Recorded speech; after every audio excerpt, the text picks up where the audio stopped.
We're going to get started. I know we're running a little late on the dinner service, so I apologize having to start before everyone is eaten.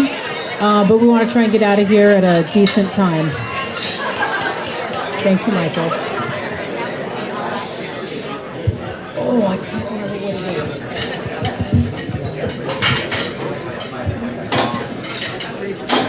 is. Thank you, Michael. I want to thank everyone for coming. My name is Diane Ramirez, and I'm the president of the CCC. Thank you. We had a really fun event in December. We had our holiday party, and there's a couple of people I really wanted to thank because they were really a big part of putting this together. Cheryl, are you here? I know you're here. I just don't know where you are. Cheryl, thank you. Cheryl helped to organize the event, and if I can get the scholarship committee to stand up. You guys did a real amazing job of getting all the auction items and putting all that together, and wherever you guys are, I know Eric, and I know there's a few of you out there. So thank you everyone for all your hard work. I want to remind everyone, please join the CCC. It helps support our efforts to keep our community informed, and you can also follow us on Twitter, Facebook, LinkedIn, and you can also join our mailing list. You can either go to our website, theccc.org, and set up an account to join our email list. It's free. Or you can leave your email. There's a list that Lynette has up at check-in, and we'll add you to our email list. We have a few upcoming events I want to announce. The next CCC event is on Tuesday, February 9th. That's just a few weeks away. We are doing a grassroots legislation panel moderated by attorney Christian Castle. We have panelists Blake Morgan from the I Respect Music campaign and Carolyn Kramer Gould, former music director at WJCU in Cleveland, as well as some other special guests coming. So please come join us for that. It's going to be a really, really informative panel. The AIMP has a couple events coming up. Let me find the CS USA Copyright Conversation Series presents Howard King. Please join the AIMP as they welcome the LA chapter of the Copyright Society of the USA for its copyright conversation between renowned entertainment attorneys Howard King and Ed McPherson. That's happening at the Olympic Collection, and that is happening on Thursday, I believe. Is that correct? And then also AIMP's next month panel is a TV Sync panel moderated by Songs Music Publishing partner Carrie Ann Marshall. You can go to AIMP.org for details, and that is on February 18th, sorry, I had the wrong date. I also want to announce the ASCAP Expo is coming up April 28th to 30th at the Lowe's Hollywood Hotel. CCC members receive a discount, so if you want to go, I think there's a drop down on the discount page, so you'll be able to get a discount for that. Jonathan, you had something. The Society of Composers and Lyricists is hosting a panel with David Israelite on February 11th, and the CCC is welcome to be a part of that. And I will make sure I forward to Diane, CCC, the information so that you can go online and be a part of that. Thank you. Anyone else have any other event announcements? All right, we have a couple of job openings. Pop Sugar has some openings for software engineers, content producers, and marketing and sales. You can see Larry over there behind the camera. Those openings are in LA, San Francisco, and New York. So if not you, if you know somebody, go see Larry. And my company, Royalty Review Council, has an opening for an experienced royalty accountant. We're looking for someone with 3+ years of record label or music publishing administration experience in preparing royalty statements, good math skills, high proficiency in Excel, and experience working on the Counterpoint Systems RecordMeister or MusicMeister is a plus. You can email employment@royaltycouncil.com, or please come see me after the meeting and I can get you more information. Anyone else have any job announcements? Yes. You can, yeah. We have a part-time position available at job description receptionist, personal assistant and training in music publishing and consulting. Our office is Data Road Publishing, just across the way there. davidwebpublishing.net, or Richard Hall, 818-623-8042. Thank you. Thank you. I also wanted to let those of you who might be looking for somebody this summer, there are some Loyola Law students here who are looking for summer work. If you guys would like to, I understand you're over here, if you guys would like to stand up and wave your hands. So if you guys need some good summer law interns, go see them over there. We usually take a little time on introductions, but we're running late and we have a big crowd tonight. Just wanted to point out a couple of people. We have some foreign exchange students here from CSUN and MI Musicians Institute over here, as well as some other students from the schools as well. So please welcome them.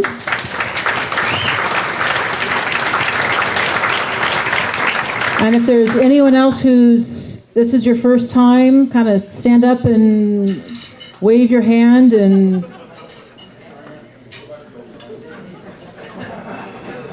can I introduce them? You can do it.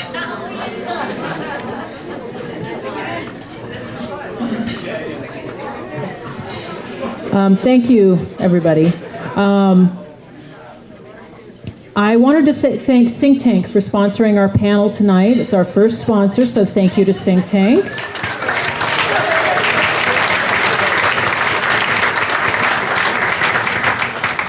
Think Tank is the leading online platform for music publishers, labels, and other creative agencies to manage, market, license, and sell their catalog. With over 150 clients worldwide, including Disney, 20th Century Fox, The Orchard, and Imagem, Think Tank is rapidly expanding to help organizations of all sizes take control of and monetize their copyrights. Think Tank is proud to be supporting the California Copyright Conference this evening.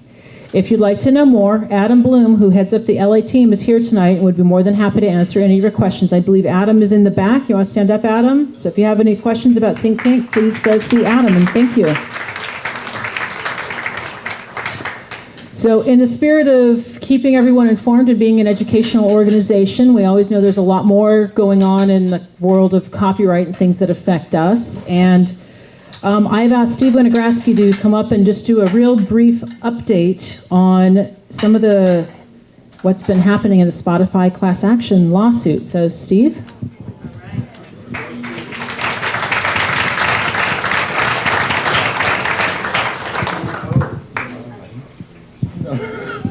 Too late now. Good evening. First of all, thank you all for coming out tonight. As many of you know, there are a couple of class action lawsuits against Spotify, and I just want to give kind of a brief update about that. As you probably know, for interactive music services, there are two licenses that are required. A public performing license, which can be acquired through the performing rights organizations, but also a mechanical license. It's kind of a hybrid license. And both of these licenses are based upon a percentage of income that the services collect. And for the mechanical license, it's a percentage of the income divided by the number of streams. So when you get statements where you have a single stream worth 0.0005, it just means there's a lot of streams and not a lot of money. So they are paying.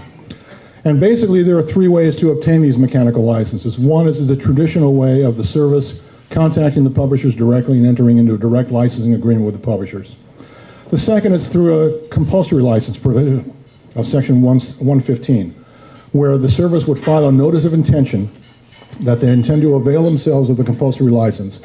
And I'm sure many of the people in this audience have gotten hundreds and hundreds of NOIs from companies like MediaNet and MRI. But that complies with the statute, that they notify you. The third way of doing it, which is not known to many people, is that if a service cannot find the publishers, they can register the notice of intention with the Copyright Office and send notice to the Copyright Office of their intention to get the compulsory license and pay the royalties to the Copyright Office. There is an additional fee for applying for this license through the Copyright Office of $75 for the first song and $20 per song for each additional 10 songs. So basically each album can be registered as a group. There were two separate class action lawsuits filed against Spotify, one just before the end of the year and one shortly after the beginning of the year. The first one was filed by David Lowery. Some of you may know David as a lead singer for Cracker and Camper Van Beethoven. He's also a professor of music business at the University of Georgia, and he runs the tricordis.com blog. And he's a very active participant in the artist rights community. The second one is a woman named Melissa Ferrick, who's a singer-songwriter, self-published, self-released. The crux of both of these lawsuits is the same, and that is that Spotify has broadcast, streamed these clients' music without their consent and without any licenses. And both of these are class action lawsuits that are going to encompass a lot of songwriters and publishers who don't have licenses from Spotify. And so the claim is that Spotify doesn't have the proper licenses and is infringing these parties' copyrights. The plaintiffs allege that Spotify has not done the things necessary to comply with Section 115. They have not filed notices, they have not gotten licenses directly from them, they have not filed notices of intention with these parties, and they have not filed with the Copyright Office. Spotify claims, on the other side, that the information on many publishers is, quote, unavailable, and they can't find the publishers due to lack of centralized databases. Now, for those of us who do music clearance work, we know that music clearance is hard. It's not that hard.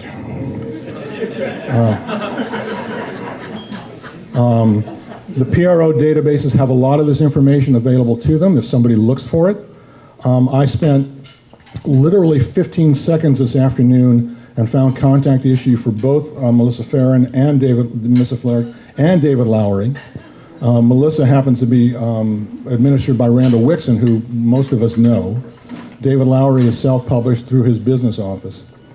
But they claim that they can't find them because the information is unavailable. To which my response as an attorney, and many of you know I am an attorney, I play one on TV, is boo friggin' who? The information is available.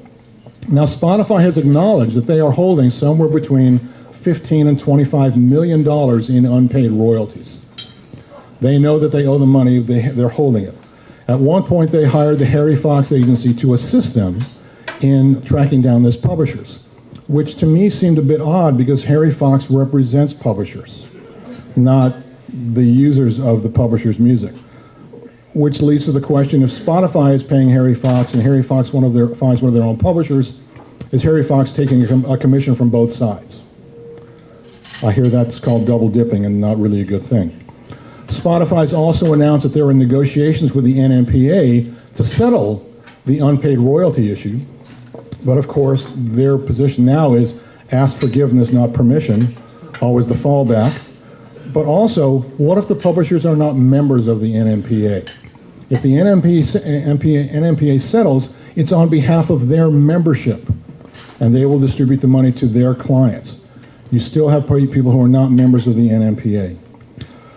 Lastly, Spotify, after this first lawsuit was announced, indicated that they were going to spend an enormous sum of money to develop a database to track publishers, which kind of raises the question, why didn't they do that before they started using everybody's music? So there you have it. The music is being used without a license. Allegedly, it's copyright infringement. The plaintiffs have asked for willful copyright infringement, which carries penalties of up to $150,000 per infringement. And of course, they don't really have to settle for what they would have earned normally had Spotify paid them. If they're going to sue for willful infringement, they can get statutory damages, treble damages, attorney's fees, et cetera, et cetera. So this could be a huge economic detriment to Spotify for not obtaining the proper licenses. At one point, there was a company called Victory Records who complained Spotify took their music down and then negotiated a deal with them, and now it's back up. So this is an ongoing situation. The lawsuits have just been filed in the last 30 days. It's going to take a while before this gets to court, if it does get to court. In the meantime, I can speak knowingly that David Lowery, who's a very, very strong artist advocate, and by the way, he writes a blog every week, sometimes twice a week, vilifying the streaming services. For them to claim they don't know who he is and can't find him seems a bit ingenuous. So they're using it without licenses. They're potentially, allegedly infringing copyrights, and it's going to be interesting see what happens over the next couple of years to see if these cases just get settled out or if it in fact does go to litigation. So that's the update. Thank you.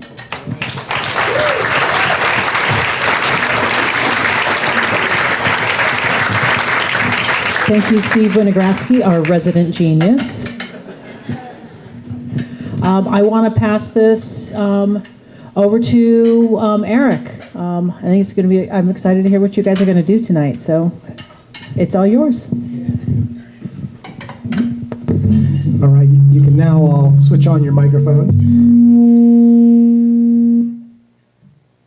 Not so loud, maybe not.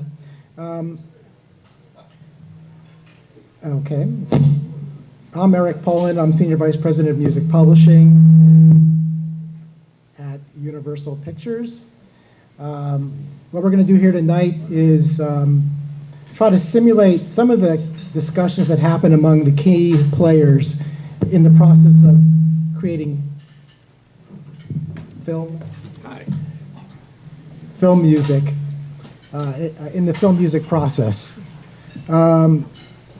So I want to make some brief introductions. You can check your newsletter for more detailed bios if you want to know more. But to my immediate left is President of Music at Warner Brothers Pictures, Paul Brusek.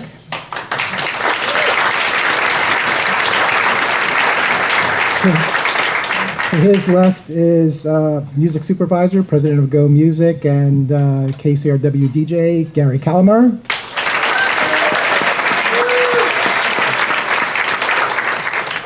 To his left is the co-owner of Kraft Engel Management, Laura Engel.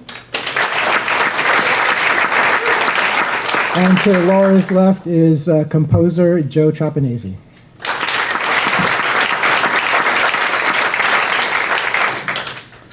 So the situation we're going to try here first is that of having a big budget film that is it's got everything. It's a dystopian future action movie. According to the shooting script, it looks like it's pretty much a score-driven film. And maybe there's a couple of prominent licensed pieces, but we're mainly talking about score here. And let's start off with where I like to think everything starts off with Paul. So the score is usually recorded like maybe a month and a half or so, maybe before the film is released or delivered. Well, it's actually we're trying to build some more space between our international department with the growing power of the international market, particularly places like China, is so important. I mean, when I started out, it used to be domestic, and then, oh yeah, we need this extra money over here international. Okay, so international is really important. So we try to deliver to the international distribution people 8 weeks beforehand because they need to dub and subtitle and particularly on big films, we like to go day and date, meaning we like to release on the same date across the entire world or most markets. It creates more excitement. You're spending money for one event on one day, and it also helps for piracy. So, in a perfect world, if we're releasing a movie for November, Harry Potter November, Hobbit in December, we're trying to finish the films in September, October. Score in September, mixing September, October, dubbing October, November, and maybe it's all a little scary. And then visual effects. So there are a lot of things that factor in, but 2 months, two to 3 months, we're in that sweet zone where we want to be scoring. And about how far out would you say your team would first meet with, say, the production team to talk about your suggestions, recommendations, visions for the music? Well, we're in right now. If we were this dystopian blockbuster that we're about to do, we haven't quite greenlit it. We're working on a budget. We have a script. we're going to meet with the filmmakers and either in person or have a conversation. There might be an ongoing relationship between the director, the filmmakers, and a composer, which is one scenario. There might be a relationship between a director, producer, and a composer who's not available because at the time we need them, so that's another conversation.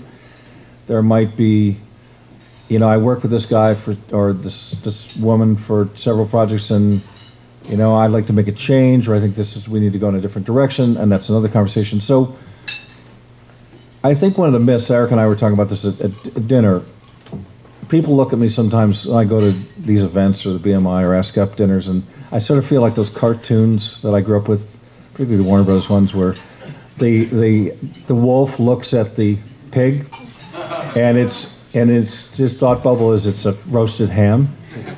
And so people think that I control a lot, and my people control a lot, and we do, but we're gatekeepers. Our job is to protect the studio and protect the film. And it's much like being on the UN Security Council and having to vote the veto. Your power is really when you don't use it. My team, we try to say yes to our filmmakers. We try to figure out how to get to yes and not no. But we're not going to let them go, run the truck off the road. I mean, so it's a dance. Sometimes it's a harder dance. Sometimes more nuanced. But you have conversation about what they're doing. In this particular case, we're going to have a couple songs, but it's mostly score.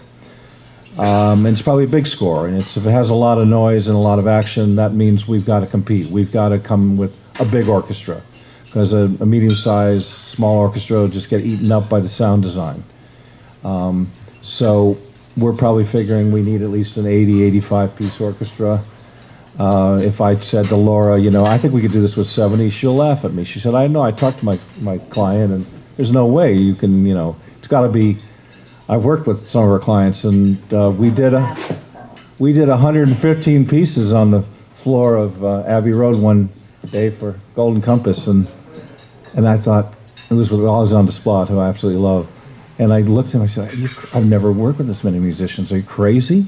And he taught me something for you musicians in the house, that if you get a large number of people playing at a really low dynamic, it is the most powerful thing that you can create. It's scary, it's powerful, it's great. So, but that's expensive. So these are the kind of conversations we have. I like to swing for the fences, yeah, let's do it if we can figure out a way to pay for it. So we're talking now for a film that we might be releasing. If we're lucky, we could get it out for Christmas of 2017, if it's this big blockbuster. And we have to check availability schedules. We have a budget we have to back into. Maybe doesn't meet all the requirements of production costs and meeting the precedent that the composer gets as a creative fee, and then there's electronic package this little bundle of money that we tend to give composers and just say, here, look, we know that in modern composing, you can't do it by yourself. You have to have a team of people. You have to have a bunch of gear. You have to have a room. We expect all this stuff. Here's some money. We call it electronic package. Do what you want with it. We don't want to spend it. We don't want to PO. We don't, pay for it. It's kind of a development fund, if you will. So we're trading off all those sorts of things, and then we start having conversations, and maybe there's a bit of a bake-off. I've been through projects recently where prestigious projects where it wasn't given who was going to do it for various reasons, and a lot of people wanted to do it, and that's an interesting situation because everybody wants to do it, and and there are a lot of good scenarios, but what's the right one? And it's not just creative.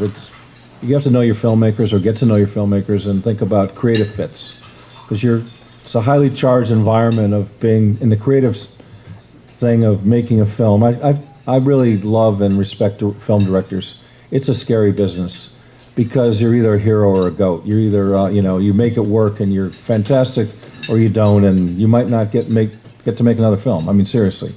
So there's a lot of pressure, and I think one of our jobs, and the composer's job, and everybody that surrounds the director, is to try to support their vision and make it happen, and help them, and in personal as well as professional ways. So you need to be aware of the personality of the filmmakers, because you might get, this composer's music is fantastic, but it's kind of a hothead, and and this, I've got a really sensitive flower over here, and it's just not, it's not a marriage. You're you are a matchmaker. You got to know people. You got to read people. So that's the start of the conversation. It's nice if you work with people on a repeat basis, and you don't have to start from scratch like any other relationship. You've got some history together. You know each other. You know what it means. A big part of what I think my job, I've come to understand, you go to whatever we do, you go to some family event on the holidays, and somebody, an aunt or uncle or cousin, says to you again, so I know you work at Warner Brothers, but what do you do? What's your job? What do you really do? And this was several years back, and I think I was in a mood to just I want to have a Thanksgiving. I don't want to talk about my work. And so in a flippant way, I said, I manage expectations, yours, mine, and everybody else's. And that was it. And I blew them off. And then I realized, no, that's actually what I do. I manage expectations, because a big part of this thing, this amorphous thing of music and what does it mean, you can get in a room and a director can say, I think it's blue, it's really blue, and 4 other people say it's blue, but what color blue? One guy might be saying navy blue, one might be saying turquoise, royal blue, every shade of blue. You really have to dial down and say, what do you expect? What is your expectation? And so you don't get into problems later on the road. I go, I thought I was going to get a tango, bandoneon, Parisian score, and well, we never talked about that. Well, yeah, but I said it should have a European flavor. Yeah, but you didn't say Paris. You said European. That could mean a lot of things. So you have to drill down. You have to know people. You have to work with people. You have to get them to tell you what they want. It's part therapy. How does that make you feel? What do you think? Same questions that everybody's therapist will ask them. Well, how do you feel about that? So that's kind of the start of the conversation. All right, so let's say that this film has been greenlit. You and I have had a conversation. I'm the director. I don't know what I like, but I like what I know. Thank you very much. I'm here all week. So I like the scores to Steve Jobs and Divergent, Mad Max, Fury Road, Gravity. That's the sort of sound I would like for this film. I don't know what that would entail. Now, let's just say that we get to a point and we're basically in agreement that we'd like to go for Joe Trapanese as our first choice, and Laura is his agent. So why don't we get this conversation rolling? Why don't you give Laura a call and talk about maybe making a deal for Joe? Okay. I might as well use props since we're improv in here. They should all be that easy. I get a call from him. He knows who the first choice is and who he wants. I'm an audience Love here that. too. I never get to see these conversations either. Laura Engel, please. Because I make my own phone calls. Hi, Paul. Hi, Laura. How you doing? Excellent. What you got going? So we're doing this dystopian dilemma movie. And I don't know. I mean, I'm thinking. Well, I had a meeting with the director. We haven't made a decision, so I don't want to get ahead of ourselves. But we talked about Joe and his work on, on Tron, and I'd like to see if we could get an element of that. It's not completely electronic, but I want to bring some of that into an orchestral score. And so he was one of the names that came up, and I don't know what he's doing, if he's available. Maybe we can't afford him. You always tell the agent that. Because it's about expectations. I shouldn't be doing this because now Laura's going to know all my tricks. As if I don't already. So what's he doing? What's he got on his dance card for the next year? It's a kind of, I think this director's going to need some hand-holding, so it's not just kind of come in the last 8 weeks and do it. I think that this is a director who wants to get Joe in early, do some mock-ups, get some themes while they're shooting. Maybe even the director even talked about playing music on the set while the actors are acting because he wants to get that vibe. So, it could be a longer term thing, not exclusive. It wouldn't keep Joe from doing other things. And then we wrap next January, so that makes the director's cut about April of 2017. So we'll probably be scoring around August. I mean, what's he doing? Well, this sounds great. And it's perfect for Joe because in addition to Tron, do you remember all that he did with, I don't really represent Joe, so I'm getting up to speed here. Most one of my clients actually know what they've done. But I've heard wonderful things about Joe. So back to me representing Joe. So in addition to Tron, the Divergent trilogy of movies he's been doing, and it sounds like that's an area he plays in a lot, so it would make sense that you're director, you'd be very interested in him. And Joe happens to be available right now, but I have to talk to him and let him know, why don't we move it forward with having him get a script and read it and talk to your filmmaker about it so we get an idea what it is and talk to you about it. It all sounds great, though. He's at a place where he's done the hybrid of the electronics and the orchestral. And this sounds like a place he can really write and spread his wings in it. And schedule sounds good. I will have to check with him, of course. I'm wondering, and then I'll want to know who his director and filmmaker is to see who they've worked with before and if they've worked with him before. So the director, Eric, this guy Eric over there. Well, let's just say that he has not worked with the director before, but you like a lot what you hear about the parameters of the movie, the talent associated with it. Why don't you have a conversation with your client and kind of talk it out a little bit. Paul, couple of things. I'm going to speak with Joe and get back to you quickly. And also, is there already a music supervisor on the picture? For two reasons. One is, if there is, I'm sure we'd like to involve them in the process, and I'd like to know who it is and their style of working, etc. And if not, I happen to represent several very talented music supervisors, some of which you might have worked with before, some of which I've met tonight, that I've known before. There isn't yet. There's no music supervisor on it yet just because there's so little licensed music, but there could be later tonight. Well, why don't we start with what you called about, which is Joe. So I'm going to call Joe Trapanese, my client, and talk to him about it and get back to you. By the way, what's the overall budget of the film? I knew we were going to get to money. Let's just say it's 150 million plus. Oh, Yeah, and excellent. They have a good budget. Yeah, $150 million for the movie. About I thought you meant for the score. I think last I heard, visual effects are budgeted about $82 million. Excellent. Well, the score will cost a little bit less than that, so we're in business. It's a huge, above the line, big, Yeah. I got you. I got you covered, Paul. We'll figure it out. Yeah, so it's, they never give us enough money. I know. We're always in this together, Yeah, the but redheaded stepchildren of the film industry, the composers. Yeah, we'll The music department.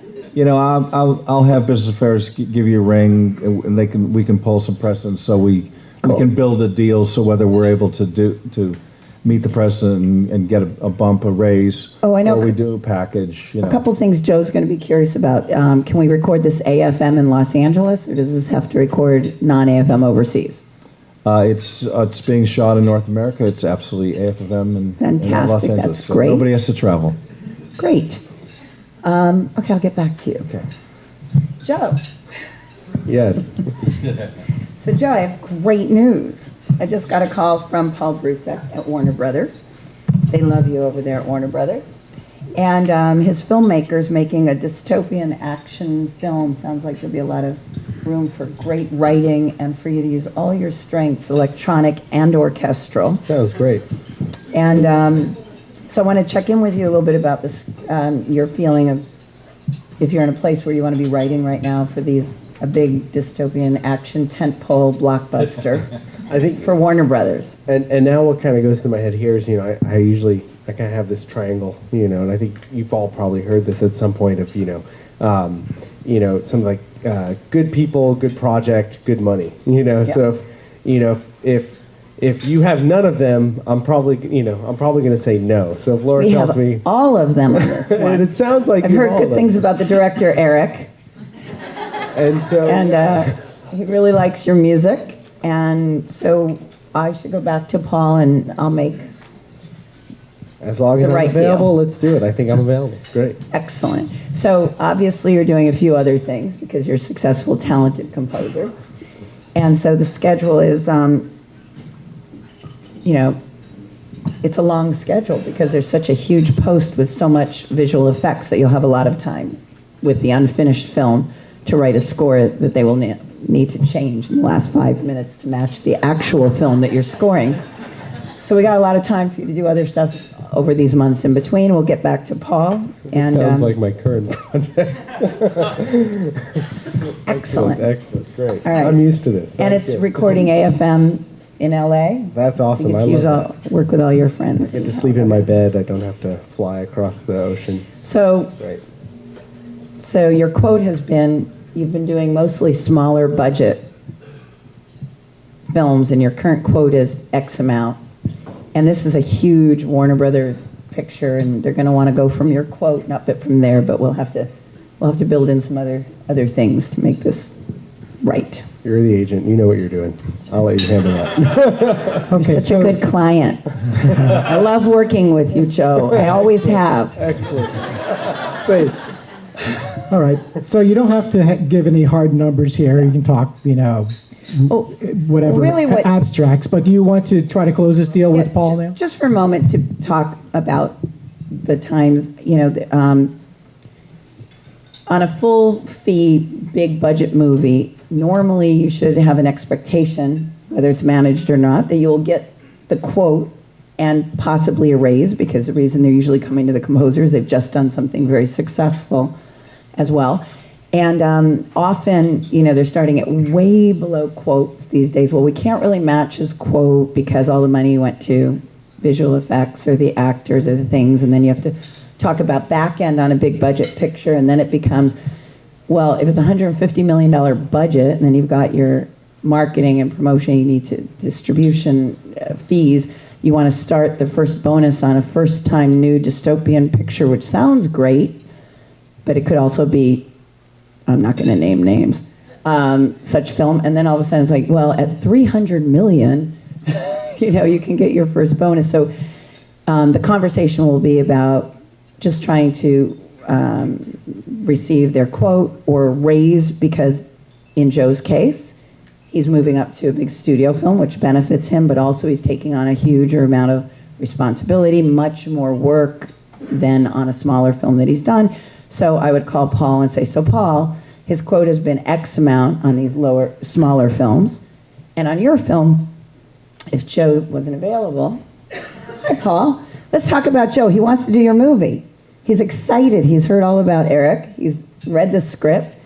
And he's excited that he has a film where he can actually do some real writing. He's just told me that at dinner tonight, where he can not just do sound design and electronica, but he can use his original, even though everyone thinks he's just an electronica guy, he originally studied and trained classical, and he loves to write themes, and he can bring those two worlds together for you. So this is perfect. We're definitely going to do this. And his quote has been X amount, and if he wasn't available and you were hiring my other client or anyone else's client, so-and-so, so-and-so, so-and-so, so-and-so, so-and-so, I assume you budgeted for so-and-so and so-and-so, which would be XXX amount. But your director wants Joe, so we're all in a great shape here, so I'd like to get Joe XX amount, which is quite a bit higher than his quote, but I talked to him and he'll be there for you all the way through. Right, and we also know that this is a great look. This is a big picture that a lot of people want to do. But Eric, my director, wants to work with Joe. So the trade-off is to figure out that sweet spot that Joe feels and you feel he's taken care of. I want to get him something so that commensurate with the film and the project and the time and effort. But we can't go crazy with, with the precedent and beyond. So Yeah, I won't ask you to rewrite the wheel, but let's do something we've done before that's nice and fair. Let's figure out, because we're looking at a long-term relationship, because this has the potential to be a trilogy.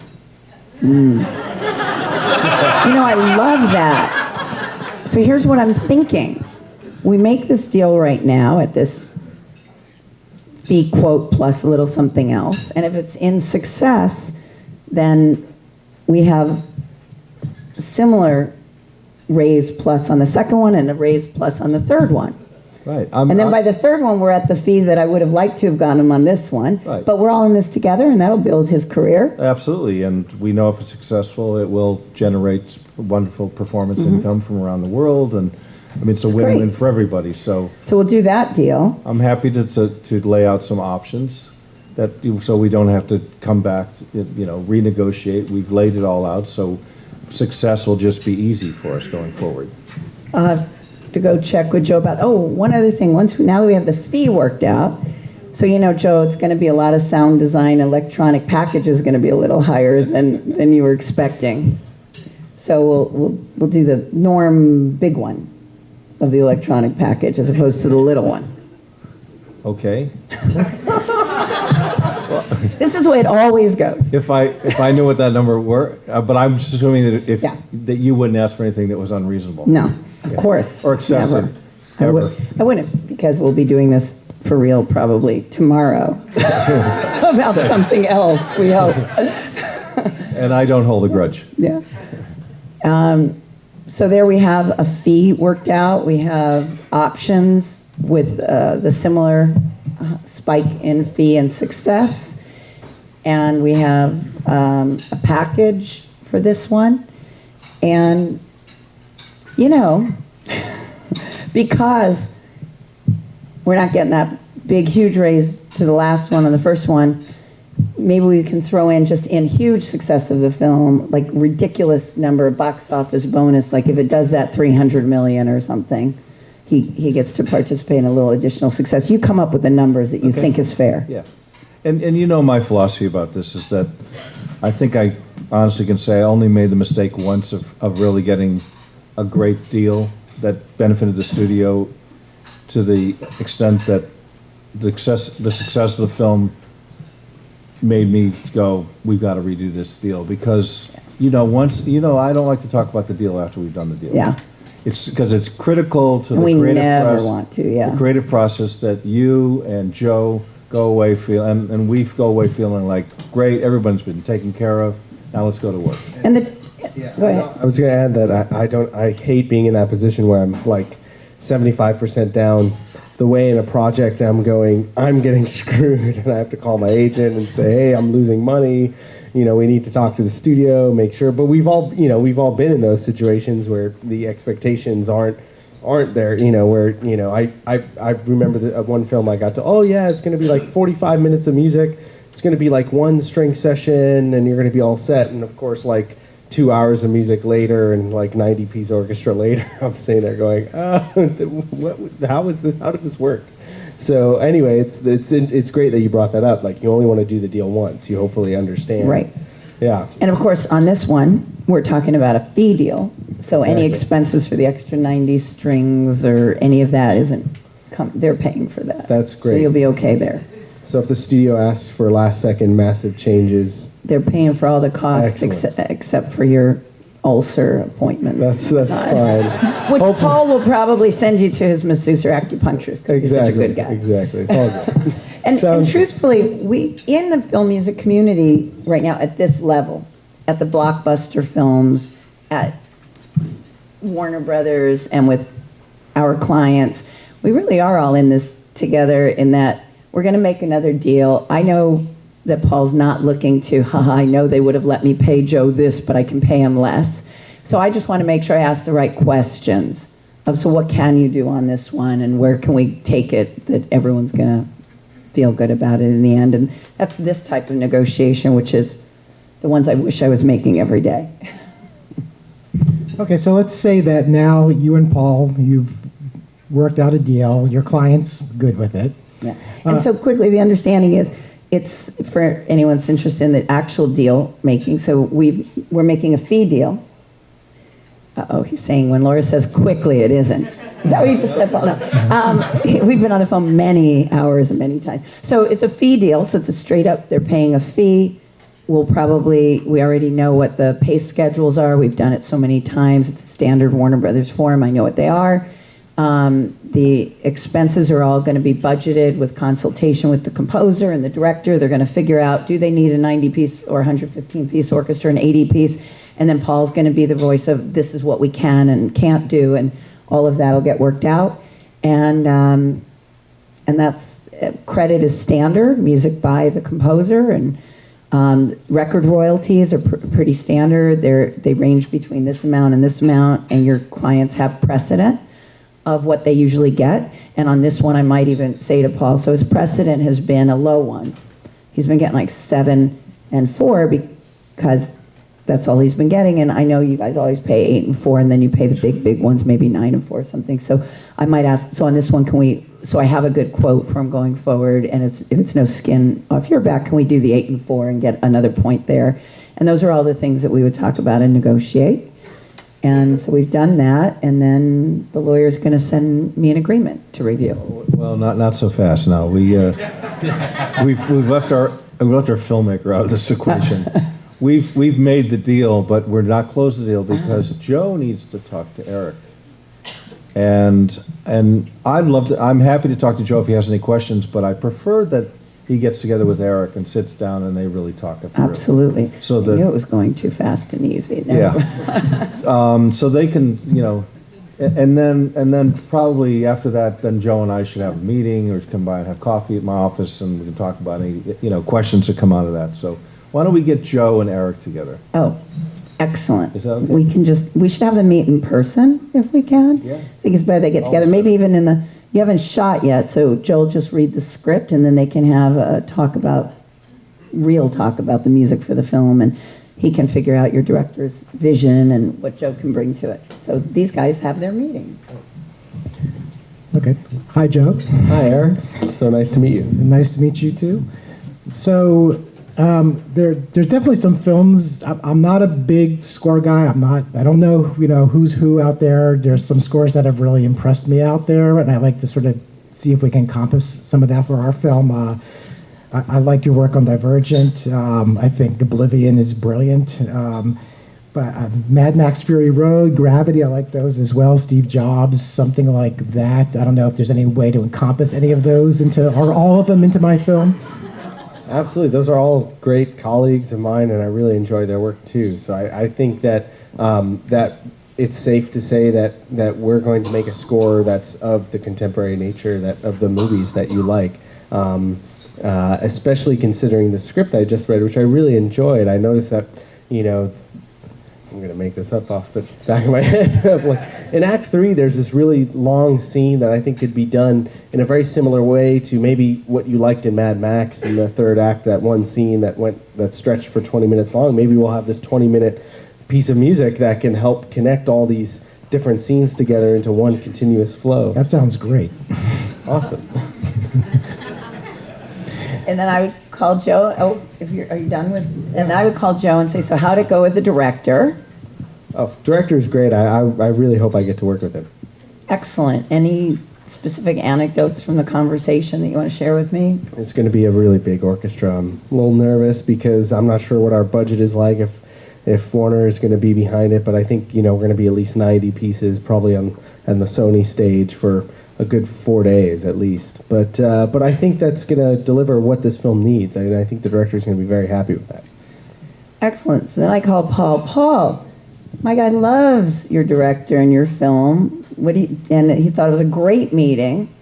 And they talked a lot about the same things, and they're on the same page. And it's going to be a little bigger orchestra than, well, you probably expected it would be a big orchestra. So have you talked to your director? How's he feeling? I put a call into him this morning, and so let me connect with him, and I'll come back to you. And in the meantime, why don't we have Joe come by your office and hang out and Yeah. talk about the film too? That'd be great. That'd be great. Cool. So Eric, how did your meeting go with Joe? Oh, it went great. Joe's got this sweeping vision that I think it's just going to really accommodate my vision for this film as well. I think we're really in sync together.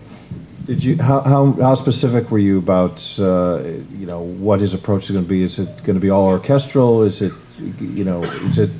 are you tending towards heavy use of music, meaning, 120-minute film, you're going to have 100 minutes worth of music, or you want to be a little more sparse with it? I mean, did you guys get into that stuff?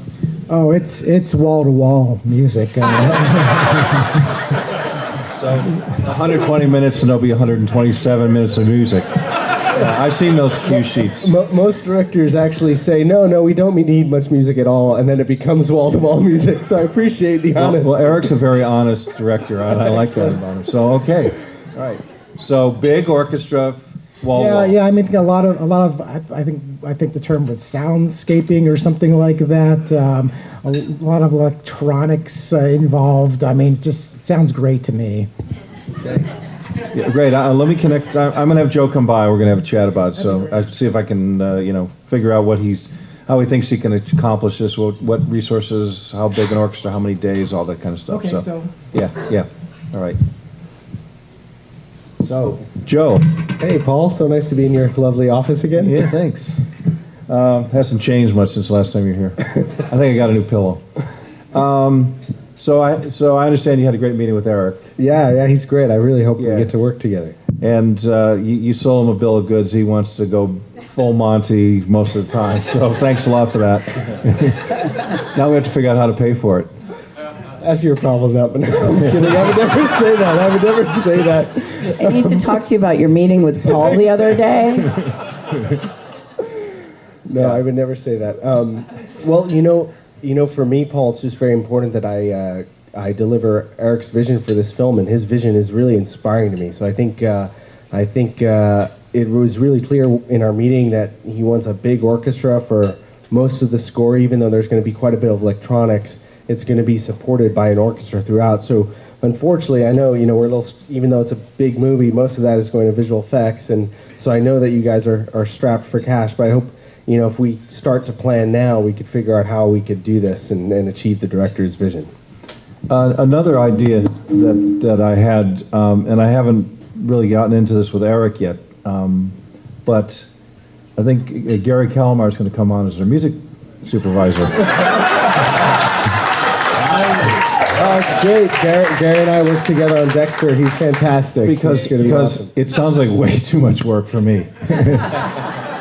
And I'm going to need a partner on this, somebody to get in the trenches with you, so that you get the the day-to-day attention and Eric gets attention. And I mean, there was even some talk. I know it wasn't scripted for source music, but there's an opportunity that maybe we could create something with an artist. My marketing department loves if we can create a music moment with an artist that's song-like or something early that could be in the trailer. And Gary's really good at that stuff.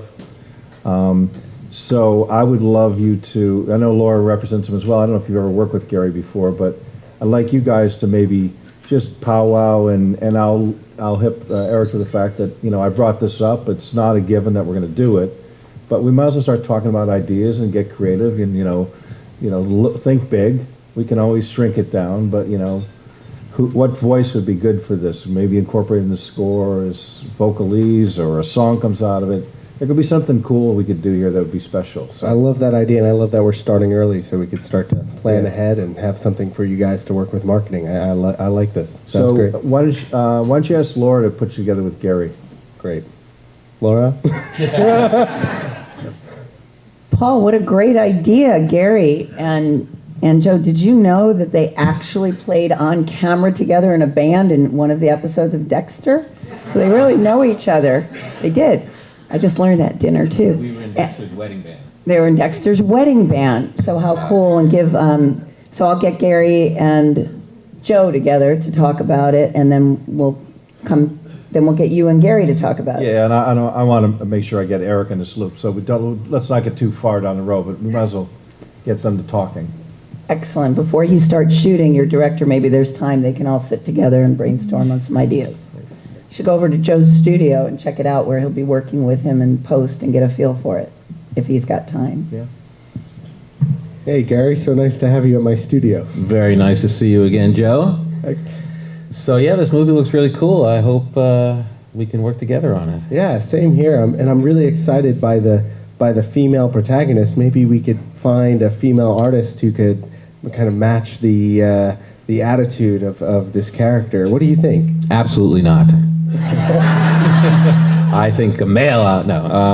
No, I think that's great. You know, there is one. There's not many source cues in the script, but there is the retro dance club scene that we're all very aware of from the year 2000.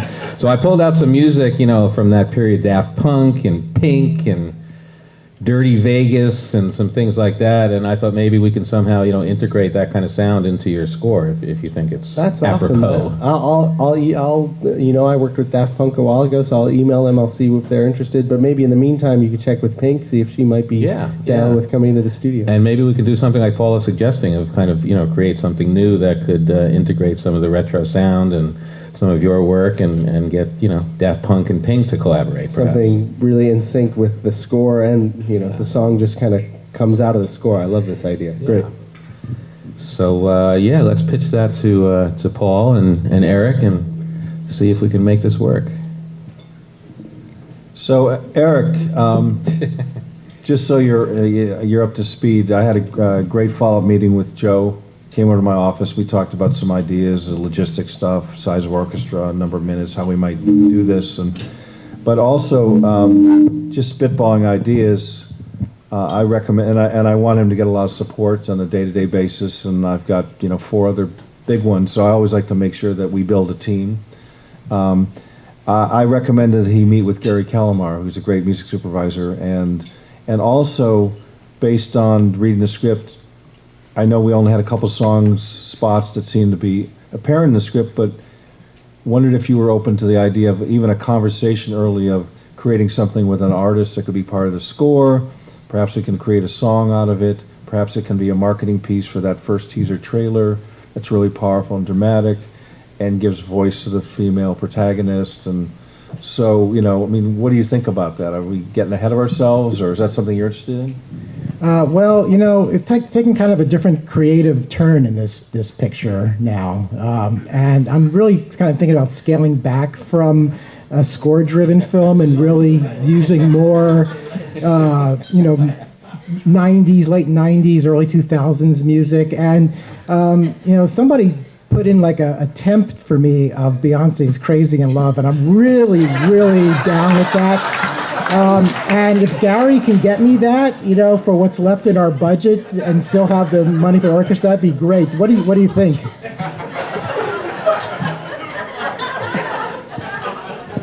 This is not an unreal situation. I think that's why it's so funny.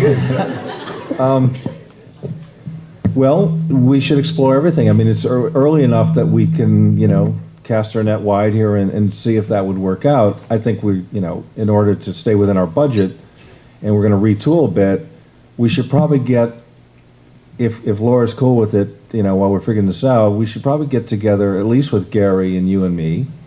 Or, I'd love to have Joe there if you're comfortable, and just kind of, as you're reimagining your approach, let's get together in the room at the same time and see what comes up. Would you be comfortable with that? Sure, that'd be great. Okay. Hey, Laura. Hi, Paul. How's it going? I hear they had a great meeting with you. They had a great meeting. I love the creative process, how it evolves. It's just not it's not a stagnant, static thing. What's happening?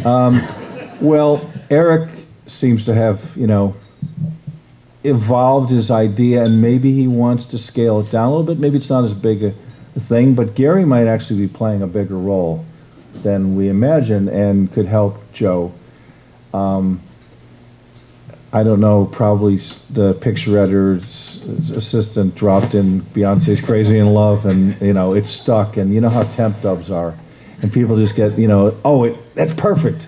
Well, look. And we're working backwards. And so I think there's a little bit of that going on. Yeah. But I want to give Eric his day in court, and so talk it out. I think it's better to find this stuff out now. Yeah. So would you be okay with me organizing a meeting that Eric's comfortable with? Oh, yeah, definitely. I mean, look, either way, sounds good. You're going to need a score of some sort to some degree, which his instincts were right. Either of these directions you go, Joe will be great for, and he's already committed and ready. So let's get you guys all creatively together to move it forward in the way you see fit. And the good news is that Joe's the kind of composer who likes to start early and work experimenting with a bunch of ideas with the filmmakers and you. So, and having Gary on board who has the access and the knowledge of all of, whether, if you guys aren't actually wanting to use Beyonce, I'm sure he'll find something that is creating for the director what he wants, and Joe will get on board with that We collaboration. might need to settle for Solange. And so why don't we get you guys together at your office or at the cutting room or wherever you want to meet with the director, and the four of you hash out the creative and look at it as the beginning of this journey of the creative process that the director is going to embark on with you and Joe and Gary, because there'll be many twists and turns, and you guys, this is a good team you're putting together to do it with, so let's have them over there. Okay, so let's have that meeting now. So Eric, thanks for inviting us over to the cutting room. Whatever you think is you want to talk about, or that we've all had our individual conversations, but I know that it seems like your ideas are continuing to change and morph and grow, and I thought it'd be great for us to all get together, and particularly with Gary on board. You haven't sat down with him yet, and Gary's got great song ideas. So Yeah, Gary, so tell me some ideas you have. I mean, we don't have a huge budget for licensed material, but you know the kind of music I'm looking for. What can we do in my budget? Here, let me think. Well, like I said, I did a little research and put a little folder of music together for you with some music from the early 2000s, like you have in the script.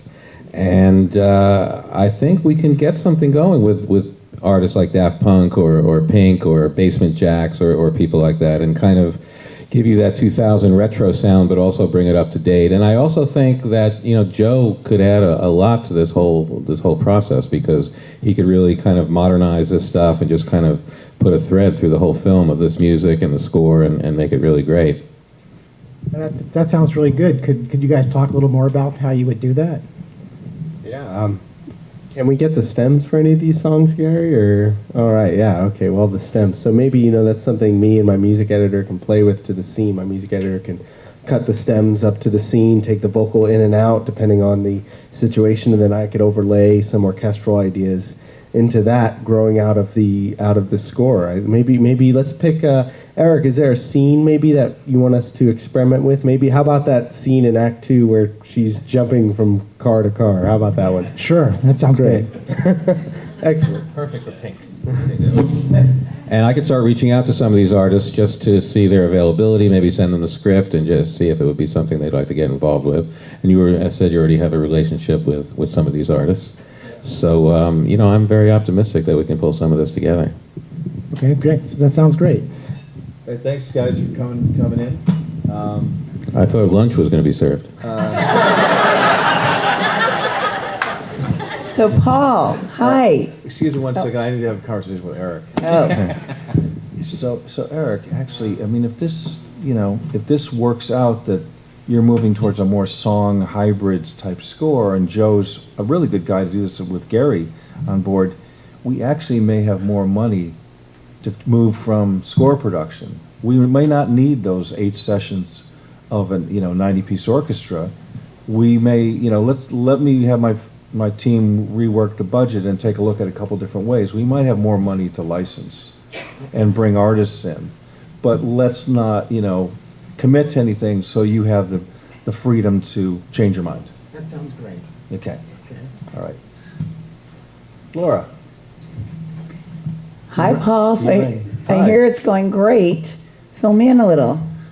Well, it's a changing landscape, but it's kind of exciting, and in some ways I think that Joe's the right guy for this because he's malleable. He's not in one lane. He's a hybrid guy, which is great. And Gary just brings so much to the party. I think they're going to work really well together, and I think that, as Eric's finding his way in, and we try something. I think that's what we have to do. We have to try something, and not spend too much time and too much money, but let's do a little test, like you do, a visual effects test or screen test. Let's see if this works. It may sound great, but then we go, no, it doesn't really work, and then we haven't gone too far down that road. Right. Are you comfortable with that? Well, I'm comfortable with the idea of the production. We don't want to spend too much of your production budget now and all, but here's what I think. I think it would work better if they're on the project and that you're starting the experimenting and doing that. I'm sure you're not asking for like a demo now and backtracking. So why don't we, because either way, the fee that we've agreed on for Joe is not the biggest expense you're concerned or worried about. It's whether you're doing a 90-piece orchestra for 8 sessions or you're doing a 90-piece orchestra for 1 session and some smaller stuff. And the production is going to be what the production is. So, and obviously everyone's getting along and wanting to be creative together. So it seems like the first idea might not be the idea of the thing, and it's much freer to experiment when you're working together than when you're auditioning. Like an actor wants to get in there with the director, and I'm sure he doesn't want to tell actors, oh, I have some other ideas, try a little different character part. And it's more like a audition now. It's much freer collaboration if they're already working together and everyone knows we're in this together to find the creative voice we need. And as you said, he's malleable and can do the electronic or the orchestral. He can do Daft Punk or Beyonce. And with Gary there, as you're, grown up in the room with lots of ideas about music and relationships, we'll all be safe regardless of which way it goes. So can we move forward? No, I agree. Let me just make sure that Eric understands what we're about to commit to, and then I'll come back to you. We'll see if we can close this thing up. Cool. Okay. Thanks. So Eric, I think it's time, if you're feeling comfortable with Joe, regardless of which path you take, whether you go back to your original idea of a full-on orchestral score, big thing, or all song stuff, or a hybrid in between, which seems to be where we're at right now. I think it's appropriate to go ahead and make the deal. I'm comfortable with Joe and Gary. I think it feels like a good fit for you and for the project. I think we can do some interesting things. Are you okay if I go and close the deal? And I am. There's just one more thing. I hate to say this so late in the game here, but we really need an original song written here, and I think that Joe would be a good person to at least co-write the music for that. But I don't think we actually negotiated anything for that. Could you maybe see if you could make that happen? sure. Hi, Paul. Hi, Laura. How are you? Good. You got How some was good your news for me? How was your weekend? Oh, it was good. I'd love to see you and Carolyn sometime, though. Yeah, we'll make that happen. I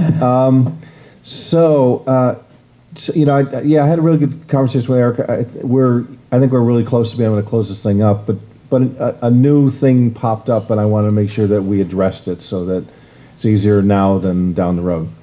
Because Eric's really liking everything about Joe and the possibility, whether we go back to more of his original vision or we do a song hybrid thing or something, that we discover in the process.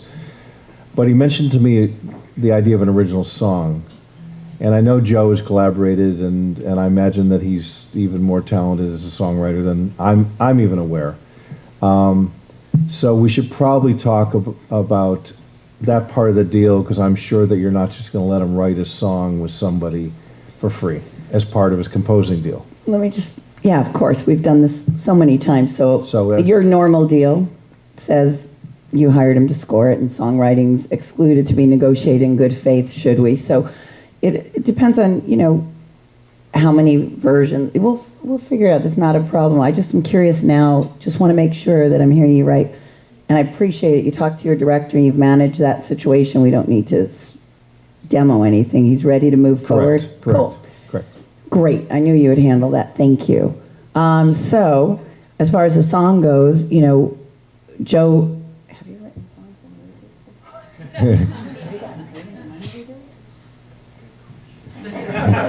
Okay. So You know what? This is a great. Joe has written songs. So you came to the right guy, which is great. And we know that in the end, with songwriting, you're either going to use it or not. It's very different than score. You know, you have a lot of people write songs, and he'd love to be try and figure out a theme of his to turn into a song, and he'll write on. For small fee for him demoing up the songs, just cover his costs and his time and things like that a little bit. Whatever you got for each one of those you want him to try. It sounds like your director's, he's got a lot of ideas, and he changes them now and then, which is great. So, and we'll do as many of them as you want. We'll just figure out a small fee that you're comfortable with, and thank God we're not talking about, my other client, Alan Menken, because you know how expensive his songwriting is. It's Joe. So, I like Joe. so you'll tell me what you want to pay him a small fee for each song he writes and cover some expenses for demoing it. And then if the song's going to be used, we'll work out whatever a fair rate for someone who's a little newer at having a song in a big movie is. And maybe some co-publishing, obviously, if it's a song, we co-pub. Unless, of course, it's based completely on the score, which you own. But if it's something original he comes up with someone, he should participate in the publishing like the other songwriter would. Right, that's fair. Why don't we come up with a demo fund for, say, Perfect. say Eric wants to do 3 or 4 songs. Let's come up with a demo fund, maybe $5,000 a piece, and that we can apply towards a fee. We have to figure out what that fee is for songwriting. Mm-hmm. If Joe's, you have to pull some precedents for me, but maybe it's $15,000, $20,000 for a songwriting fee. And then the producing fee of the songs, he gets separately paid as a producer. Yeah, or maybe we could just kind of find a sweet spot that encompasses producing along with the songwriting, because he's going to want to do it. He's not going to want somebody else to do it. Yeah, no, of course. We'll get the number you want. Yeah. Because now you can help me a little, like whatever number you want Right. those two to come to. But we'll keep it separate, one for songwriting, one for producing. So if on his next film he's only going to produce one, we have a little precedent. But it'll be the same number you want, but we'll just separate the two. Why does it have to be so complicated? I like one number. And all in. Okay, Well, all right. all right. Either way, I get your point, and I mean, we certainly will protect Yeah. Joe in his feast, There you go. quote, And we'll do, down the what, road. 3? So we'll do a number for 3, and then we'll go from there. Yeah, 4? I don't think he minds writing songs. He likes writing songs. I don't think it's going to be more than 4. Yeah, So why okay. don't we look at up to 4, and then we can, when we get into 5 and 6, we can look at a premium. I don't want to take him too much out of the realm of scoring. Yeah. And this is all great what they're talking about, because I've been involved in projects with this sort of thing going on, and it can get so messy so fast. And it's like, well, Joe, did you write this song? It's like, well, I wrote this. Well, it's like, oh, well, is it from the score? I said, well, the chords are from the score, but then the melody is from the score. Well, did you produce it too? Yeah, I produced it. I co-produced it with this. Oh, so these deals can get so out of control. So it's really great to hear you guys discussing this on the front end, because I've been in situations where it hasn't been discussed, and I just kind of wind up doing it, and it becomes a complete mess. So just want to point that out. Paul, we don't want to be messy with this one. I think this is a good place to wrap up our CCC Players production. Thank you all. I did have just one question for Gary, and I'm sorry I couldn't really work this into the framework of this, but I'm sure at some point they were going to negotiate my fee as they well. were going to negotiate your fee. We were going to have a discussion. But I wanted to actually ask you about your work on Man in the High Castle, and if you could talk a little bit about what it was like to music supervise that production, where it's set in a time that never really occurred. Rock and roll never happened in the United States. How did you find music for that kind of a situation? Well, yeah, no, it was very challenging and very exciting for me. I mean, the show. Can I have somebody else? Yeah. The show takes place in 1962, as you said, in a world where there's no rock and roll, no Elvis Presley. The U.S. allies lost the war in the 50s, and the Japanese and the Germans are running the show here. So we were looking for, some pre-rock, some sort of, middle of the road type music from the 40s and 50s. We ended up using some Billie Holiday and some Ella Fitzgerald. We also created a couple of things. Well, we created the theme song, which is Edelweiss, sung by a Japanese vocalist, as well as the Skeeter Davis song, "The End of the World," in Japanese.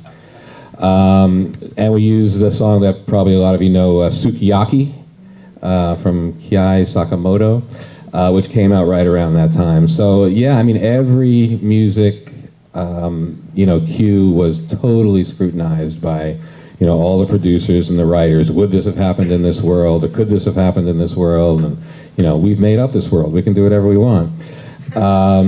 So yeah, it was very challenging, and it got me into 40s and 50s Japanese and German music, which was very educational for me. And then I don't know if you saw the show, but at the very last scene in the very last episode, it takes a complete left turn. So I'm not quite sure where we're going to be going next season. But it was an amazing show, an amazing challenge for me, and I loved it. Thank you. Thank you. All right. Thank you very much to Paul Brusek, Gary Calamar, Laura Engel, and Joe Trapanese. And I think we have time for a very, very brief Q&A, perhaps.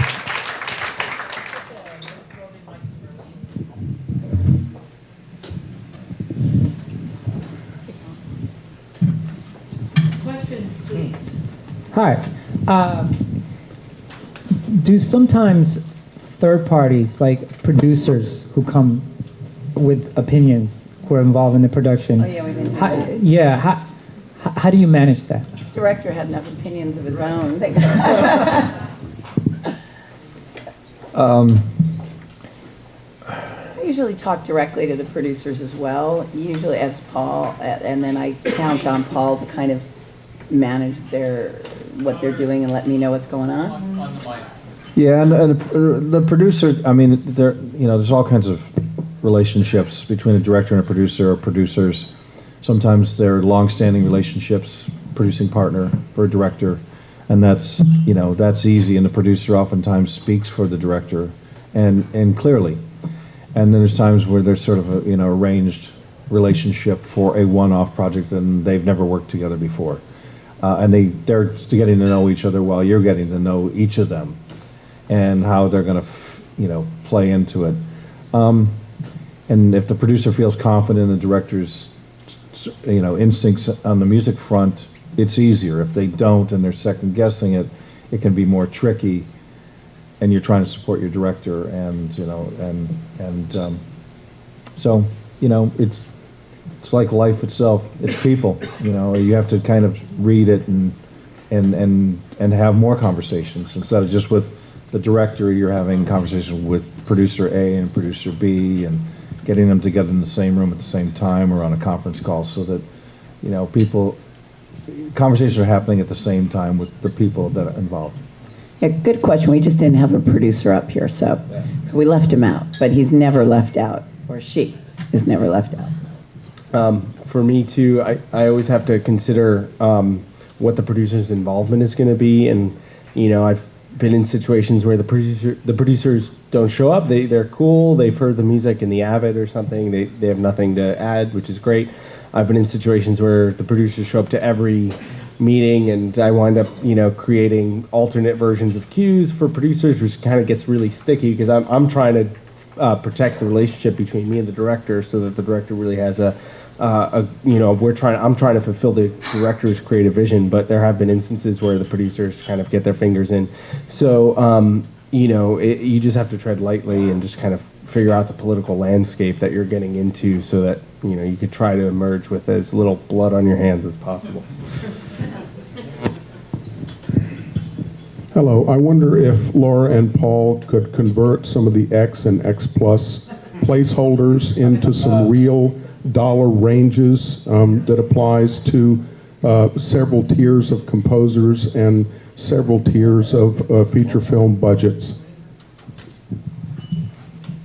Well, I've been working the studio system at New Line or Warner Brothers for 20 years, so it's been a while since I've done independent stuff, and so I'm less familiar with that range. anything that you get a brand new composer, somebody that a director comes in, hot new director, has somebody that they have a relationship with from coming out of a band, perhaps, or some kind of film school relationship. We're going to probably pay a composer $100,000, $150,000, $125,000 creative fee. That's sort of in that range. I mean, it could be a little less. Probably isn't much more than that if it's a first off or a first big studio film. And that's to get them started, and that's sort of a fair rate, I think, for the amount of work. And then you get into, and that composer, couple years down the road, with some success under their belt, can be looking at, a bump to 225, maybe the next film, or the second film after that, to 250 to 3. And you sort of get in that middle range of 350 to 5 and 6. I think there's a real sweet spot for composers to stay in the middle ground and not get too big and too expensive, because you can price yourself out of lots of things, and it just gets harder.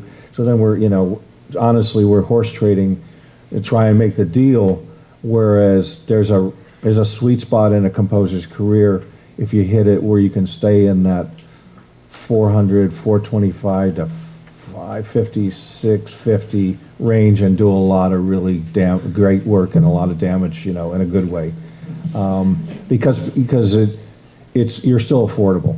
You're making money, and remember, you're getting performance money. You're making studio films, so stuff's playing around the world in markets that actually pay performance in the theater, which we should.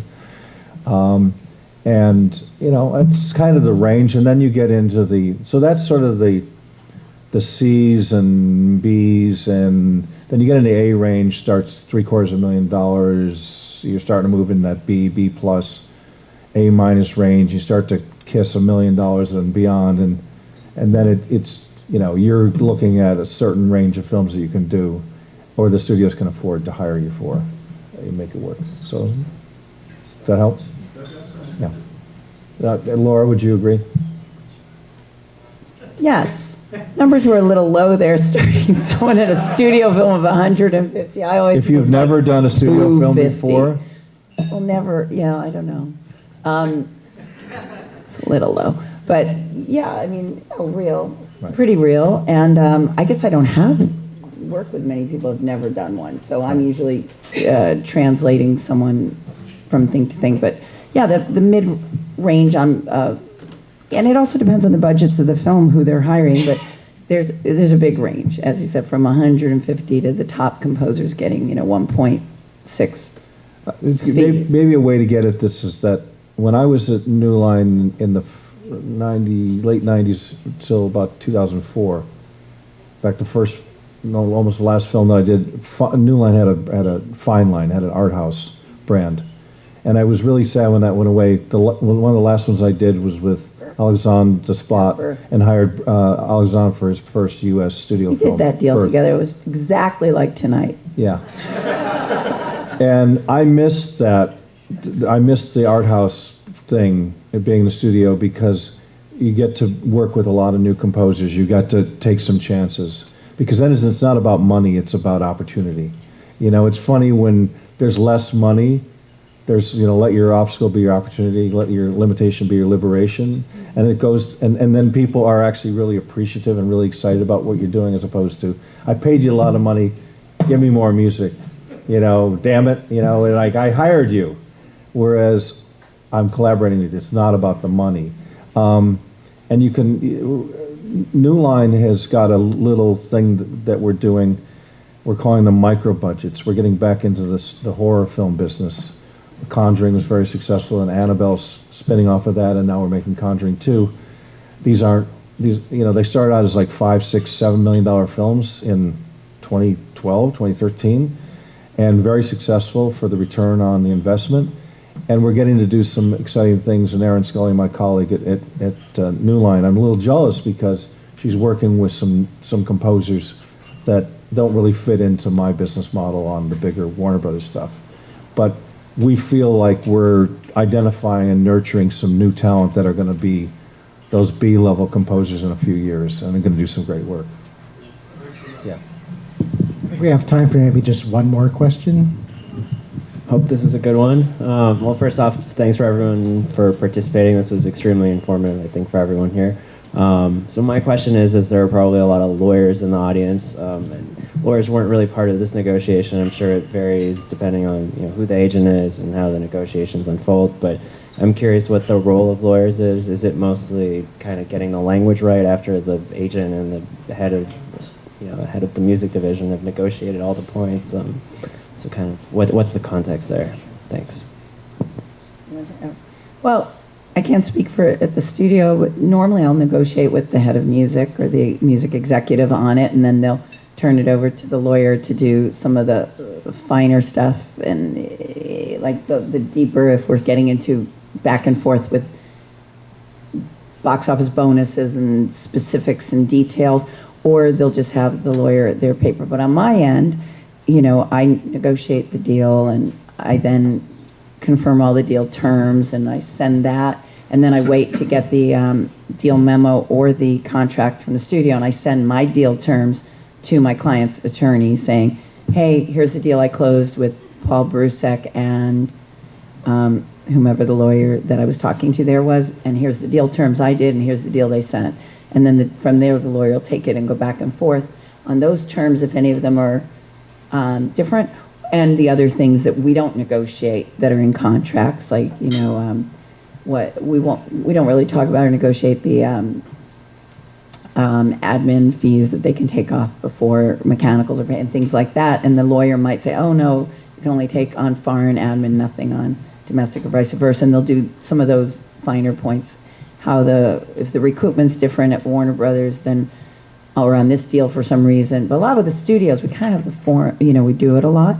But, they'll do more of those things like recoupment things and always adding the word reasonable.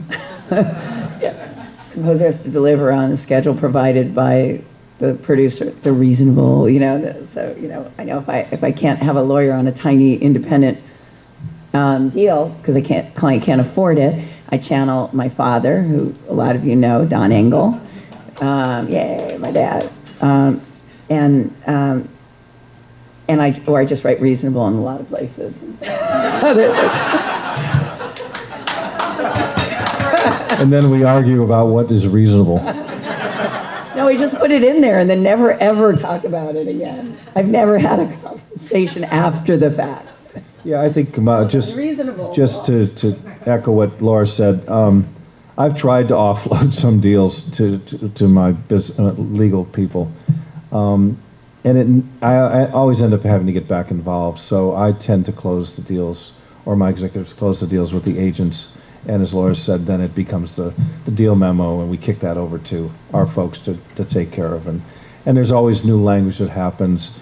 One of the newer things that happened in recent years, again going back to the explosion of the Chinese market, is calculation of box office bumps back end. Is that if you make $1 billion out of China, you only get credit for in the worldwide box office for half of that.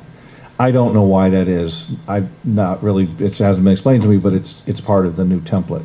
And so that was a surprise that showed up, and I wasn't even made aware of it until it came up with, I don't think it came up with you, it came up with somebody else. Yeah. And I've had to define it now. And so those are the kinds of things that end up in the back end, but it's a relationship, it's an understanding, it's a trust thing. We're in a long-term business, a small group of people conducting this business on behalf of the composers, music supervisors, the agents, the studios, and business affairs.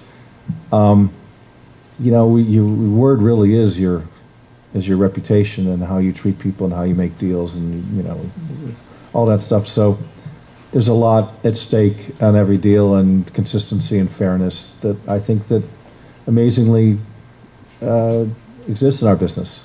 We can be tough at times. We can have disagreements, but I think it's, by and large, when you think about what we're doing, the kind of money and kind of pressure and on everything, and to get the deal right, we do it right. So, it's my opinion. All right, well, how about a big round of applause again for our panel? Thank you all very much for coming, and please drive safely.